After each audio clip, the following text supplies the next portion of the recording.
दिल्ली के रानी बाग इलाके में जो आज घटना घटित हुई है, आज नहीं बल्कि 12 मई को जो घटना घटित हुई, उसने दोबारा से निर्भया कांड को याद दिला दिया है। क्योंकि जब एक महिला अपना काम करके रात को जब घर पर लौट रही थी, तो सिर्फ और सिर्फ वो बस चालक थे या कंडक्टर थे, उनसे सिर्फ टाइम पूछती है और कंडक्टर के द्वारा हाथ पकड़कर उसको अंदर खींच लिया जाता है। 7 किलोमीटर तक लगातार 2 घंटे तक उसके साथ रेप किया जाता है। और दरिंदगी इतनी अभद्र तरीके से की गई कि आज वो घटना उजागर हुई है और आज सभी के सभी चैनल्स पर, सभी के सभी सोशल मीडिया प्लेटफॉर्म पर उसके बारे में बात की जा रही है। मतलब कहीं ना कहीं ये चीज़ अब तो माननी पड़ेगी कि दिल्ली जहाँ पर छोड़ी गई थी, दिल्ली अब वहीं की वहीं रुकी हुई है।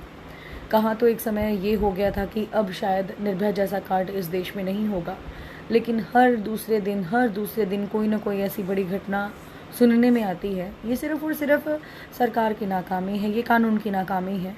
कोई रेप करता हुआ फंस जाता है या फिर रेप उसके ऊपर साबित हो जाता है, पकड़ के उसको फांसी की सज़ा क्यों नहीं सुना दी जाती। कभी कभी ये चीज़ें आती हैं कि अगर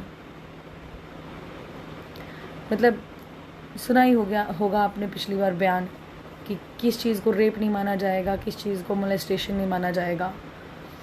मतलब कहते टाइम भी शर्म आ रही है मुझे अपने चैनल के माध्यम से। लेकिन जो भी हुआ उस लड़की के साथ बहुत ज़्यादा गलत हुआ है। उस महिला को न्याय मिलना चाहिए और ये रूल बना देना चाहिए कि जो भी रेप के मामले में दोषी करार होता है, सीधा फांसी की सज़ा उनको मिलनी चाहिए। नहीं तो जो लोगों के हौसले वो इसी प्रकार से बुलंद होते रहेंगे। लोग डर के मारे सीट बेल्ट भी नहीं पहनते। वो कहते हैं कि चलो ठीक है, 100-200 रुपये दे के सेटिंग कर ली जाएगी। जो सेटिंग का देश हो वहाँ से आप कहाँ एक्सपेक्ट कर सकते हैं कि न्याय मिलेगा।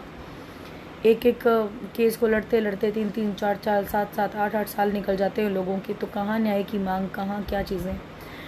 तो बहुत बड़ी घटना ये आई है। प्राइवेट बस थी, स्लीपर बस थी, पर्दे लगा लिए गए उसके, किसी को चीख तक भी सुनाई नहीं दी। 7 किलोमीटर तक चलते गए और उस महिला के साथ दरिंदगी करते गए।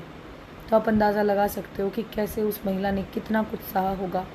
पर मलहम तभी लग सकता है जब दोनों को फांसी की सज़ा हो, और तब ये देश सुरक्षित हो सकता है जब जितने भी दरिंदे हैं ये, इनको डर सताए कि हाँ अब तो कानून बहुत ज़्यादा सख्त हो गया है, अब तो कार्रवाई होकर ही रहेगी।